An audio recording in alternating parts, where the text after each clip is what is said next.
പ്രേക്ഷകർ സുഗമോ ദേവിൽ ഇനി ഒരു സംഭവബഹുലമായ എപ്പിസോഡുകളായിട്ട് ഇനി വരാൻ പോകുന്നത് നമ്മുടെ പ്രഭാവതി ഇനി ആർക്കൊപ്പം എന്ന ചോദ്യത്തിന് ഉത്തരങ്ങൾ തന്നെയായിരിക്കും ഇനി വരുന്ന എപ്പിസോഡിൽ.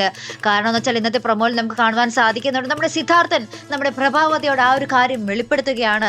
മീരയുടെ കൊലപാതകത്തിന് പിന്നിൽ നന്ദന്റെ കൈകളാണെന്നുള്ളത്.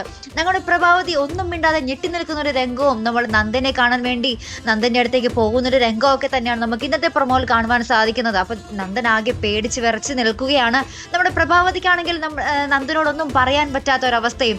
ഇനിയാണ് കഥ. ഇനി നമ്മുടെ പ്രഭാവതി സ്വന്തം മകനെ രക്ഷിക്കുമോ ശിക്ഷിക്കുമോ അതിനുള്ളൊരു ഉത്തരമാട്ടോ നമുക്ക് പ്രേക്ഷകർക്ക് അറിയേണ്ടത്.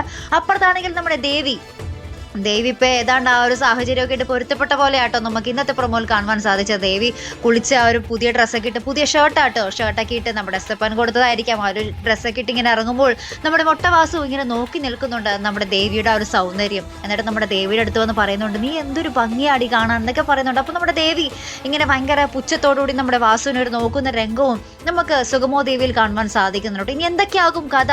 നമ്മുടെ പ്രഭാവതി ഇനി എന്തായിരിക്കും ചെയ്യാൻ പോകുന്നത്? പ്രഭാവതി ആർക്കൊപ്പമായിരിക്കും നിൽക്കാൻ പോകുന്നത്? അതൊക്കെ തന്നെയാണ് നമുക്ക് പ്രേക്ഷകർക്ക് മെയിൻ ആയിട്ടും അറിയേണ്ടത്. അപ്പുറത്ത് നമ്മുടെ ദേവിയെ രക്ഷിക്കാൻ ആരെ കൊണ്ട് സാധിക്കും? അല്ല പ്രേക്ഷകരെ, എന്തായാലും നമുക്ക് കാത്തിരുന്ന് കാണാട്ടോ. അപ്പൊ ഇതുപോലെ പ്രൊമോ റിവ്യൂസിനും എപ്പിസോഡ് റിവ്യൂസിനും ഒക്കെ നിങ്ങൾ മറക്കാതെ ചാനൽ സബ്സ്ക്രൈബ് ചെയ്യുക. അടുത്തൊരു വീഡിയോയുമായി വരുന്നത് വരയ്ക്കും ഗുഡ് ബൈ.